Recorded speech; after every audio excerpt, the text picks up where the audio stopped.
Zelensky meeting के बाद Ukraine ने जलाया पुतिन का एयरबेस। फ्लोरिडा मीटिंग फ्लॉप होने के बाद यूक्रेन ने उड़ा डाला रूस का ड्रोन बेस।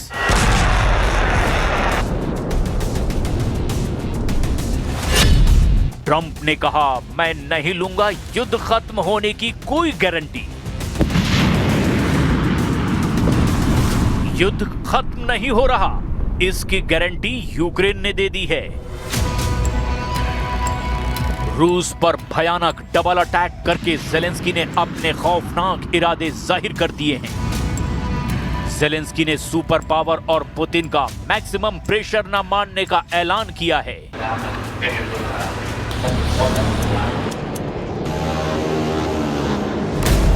यूक्रेन अपनी जमीन के लिए आखिरी सांस तक जंग लड़ने को तैयार है।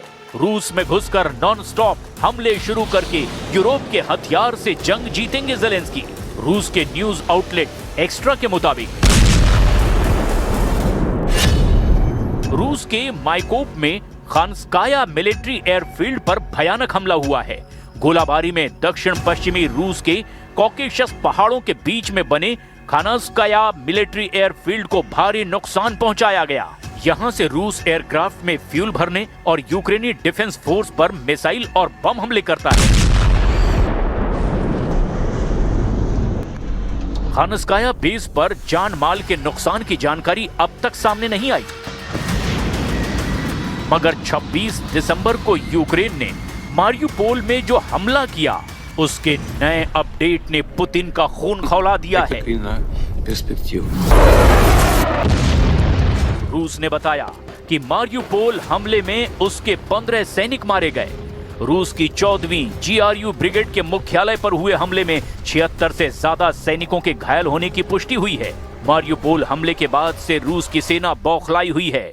पुतिन का दिमाग ट्रंप जेलेंस्की फ्लोरिडा मीटिंग से भी बहुत ज्यादा खराब हो गया है, क्योंकि जब ट्रंप जेलेंस्की से पुतिन के बारे में कुछ कह रहे थे तब जेलेंस्की उन बातों को हंसी में उड़ा रहे थे।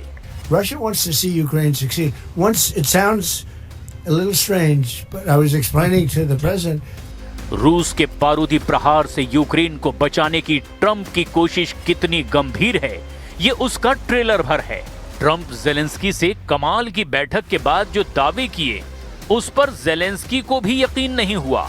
ट्रंप का दावा और जेलेंस्की का मुस्कुराना हकीकत बयां कर रहा है।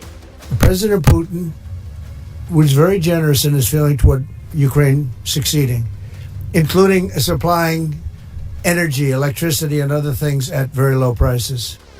दुनिया के सबसे भयानक युद्ध को खत्म कराने का ट्रंप का प्लान एक बार फिर से फेल होता दिखाई दे रहा है। ट्रंप जितने भी दावे कर रहे हैं खुद ही उसमें कमियां और कमजोरियां भी गिना रहे हैं। इसीलिए उनके तमाम दावे पर जेलेंस्की बेमन से हां में हां मिला रहे हैं। पुतिन की मंशा का माखौल भी उड़ा रहे हैं, क्योंकि ट्रंप जो चाहते हैं उन शर्तों पर यूक्रेन पुतिन से समझौते के लिए तैयार नहीं है। मतलब ट्रंप जेलेंस्की की फ्लोरिडा मीटिंग सुपर फ्लॉप मान ली गई है। ट्रंप ने यह भी डर बयां किया कि अगर पुतिन से जल्द समझौता नहीं किया गया तो खून खराबा जारी रहेगा, लाशें बिछती रहेंगी और युद्ध को रोक पाना नामुमकिन हो जाएगा।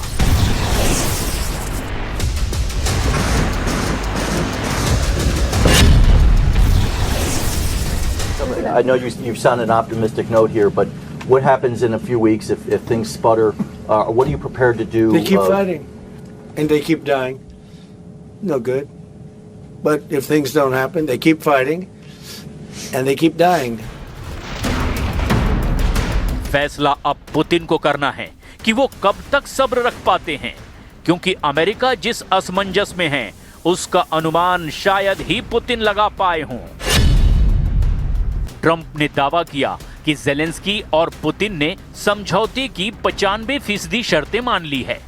ट्रंप ने दावा किया कि जेलेंस्की से मीटिंग और पुतिन से फोन पर बात करके उन्होंने युद्ध समझौते को फाइनल स्टेज पर लाने की तैयारी कर ली है।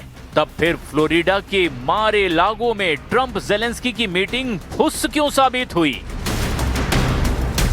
ये सस्पेंस प्रेसिडेंट ट्रंप ने खुद बनाया है। उन्होंने रूस यूक्रेन समझौते के सबसे अहम कड़ी माने जा रहे डॉनबास रीजन पर गोलमोल बातें की है। ट्रंप से जब साफ साफ डॉनबास को लेकर सवाल पूछे गए, तब उन्होंने जो कुछ कहा वो किसी के गले नहीं उतर रहा। Have you agreed on the so-called free trade zone on Donbass? How to separate the sites? How to make the separation line? Who will be responsible? The word for agreed that? is too strong. I would say not agreed, but we're getting closer to an agreement on that, and that's a big issue. Certainly, that's one of the big issues.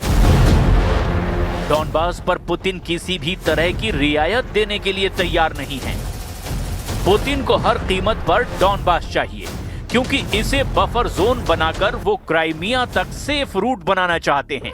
जैसे ही Putin के पास Donbas का control आता है, Europe के उनके दुश्मनों की हालत खराब होनी तय है। डॉनबास पर पुतिन का कब्जा होते ही बाल्टिक देश रूस के निशाने पर आ जाएंगे। इसीलिए यूक्रेन में लोग ये मान रहे हैं कि पुतिन को डॉनबास देने पर भी युद्ध खत्म होने की उम्मीद नहीं की जा सकती।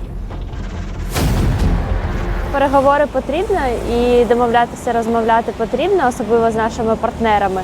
Але чи змінить одна зустріч хід війни? На жаль, ні. Ми бачимо свого ворога, ми знаємо, що його розмови не зупиняють.